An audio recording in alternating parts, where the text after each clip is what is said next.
Mate, it's a balmy 21 degrees this morning, I think. Yeah. Mate, politicians are spruiking stuff all over Australia currently. Do you remember the old gag, honesty and integrity are the most important things in public office. If you can learn to fake them, you've got it made? Yeah, plus sincerity too, isn't it? Well, sincerity was another one. If you can learn to fake it, you've got it made. Which reminds me of all the people associated with the ALP. Do you remember Michael Williamson?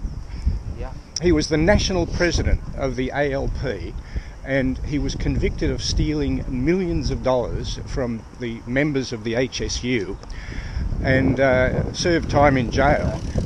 Do you remember Eddie O'Beatty? Do you remember? Familiar names. Do you remember Milton Orkopoulos, who's I believe in jail for child sexual assault? None of my friends or associates have ever been convicted of heroin trafficking, like Coots Trotter. And what's your point? None of mine. Apparently, the ALP seems to attract people. I don't represent the ALP, buddy. No, I'm not suggesting you do. I'm asking you, why does the ALP seem to attract so many people like this?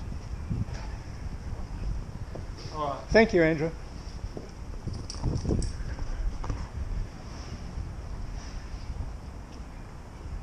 I could have gone on with an extensive list. Brian Burke was the Premier of Western Australia for a period of time, who was famously associated with what was known as WA Inc. My recollection is that Brian spent some time in jail for his actions.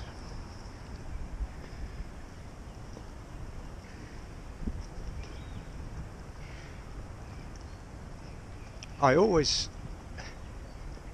see what politicians go on about, especially at election time, when they're spruiking to be elected. This federal election coming up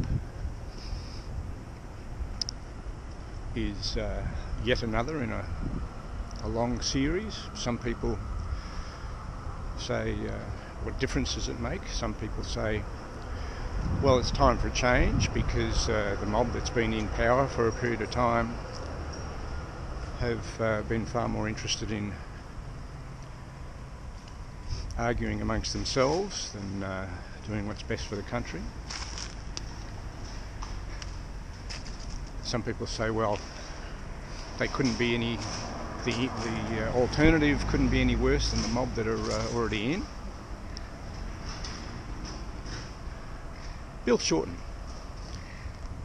always reminds me of Bill Clinton. I believe both of them have been accused of rape.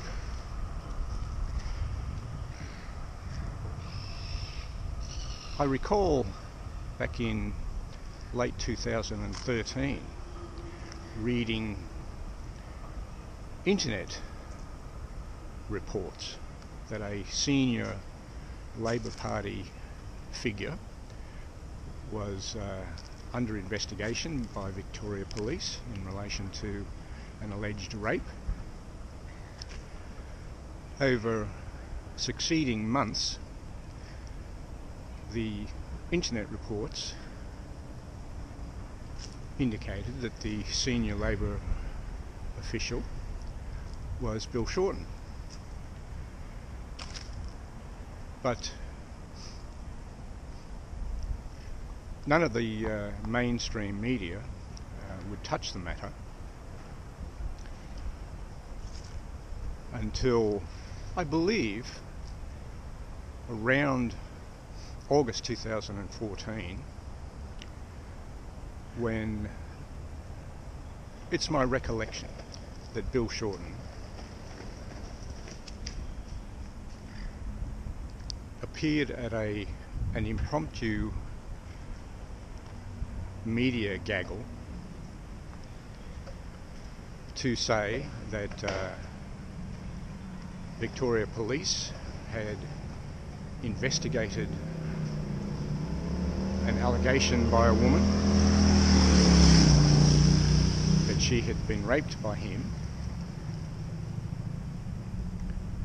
and that the matter was not proceeding. I've subsequently read reports that I believe stated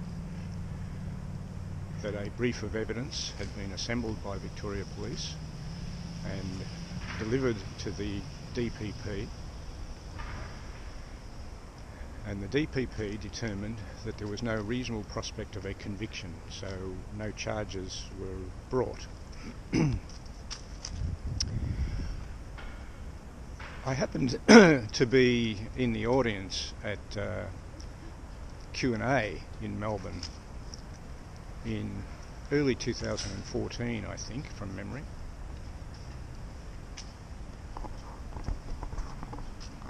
I think the Q&A episode was actually broadcast from the recital centre at the time, across the road from the current ABC studios. The ABC studios were there at the time, but a smaller building than it is now.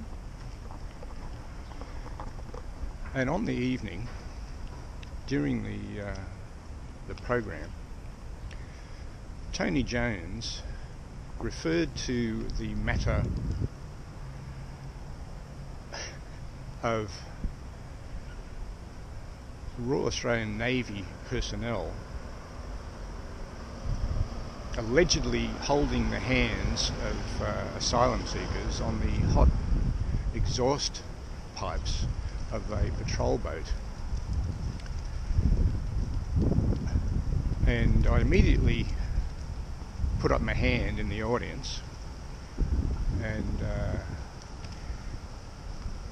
it's my recollection that the roving microphone provider who was circulating around the perimeter of the audience came over and handed me a remote microphone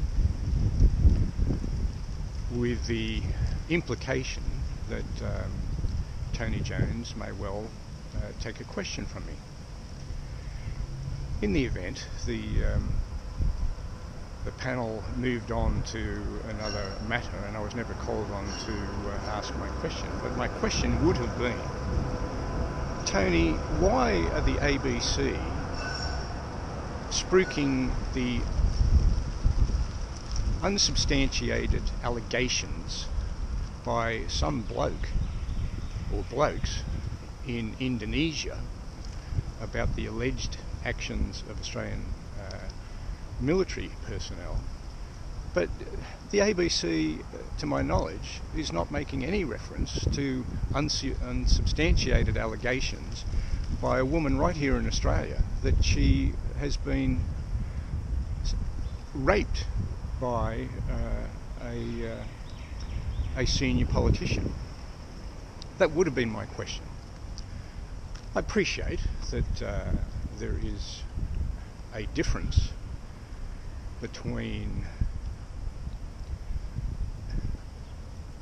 the ABC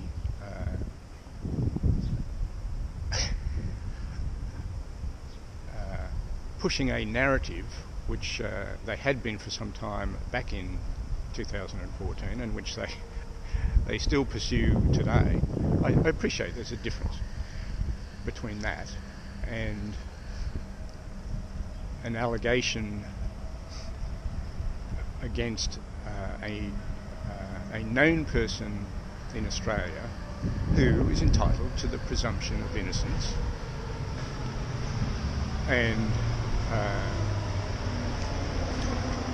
where revelations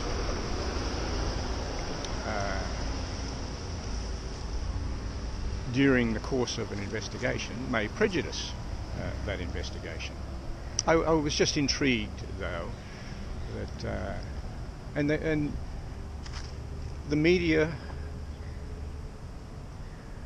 to their cost, have found reporting some matters can have unfortunate outcomes. I go back to my premise, however, that Bill Shorten reminds me of Bill Clinton because, partly because I believe that both of them have been accused of rape. I also recall that Shorten was apparently unable on one occasion to drive down a suburban street without crashing into parked cars. And that's another difference between me and senior associates of the Labor Party. I've never been charged or convicted of criminal offences. I've never been jailed like the former national president of the ALP, or found myself before the court like Craig Thompson. I sat in court in the Melbourne Magistrates Court for weeks some years ago, listening to the proceedings in the matters relating to Craig Thompson's behaviour. And only this morning I was reviewing the reports of his address in the Australian Parliament some years ago, when he blamed other people for framing him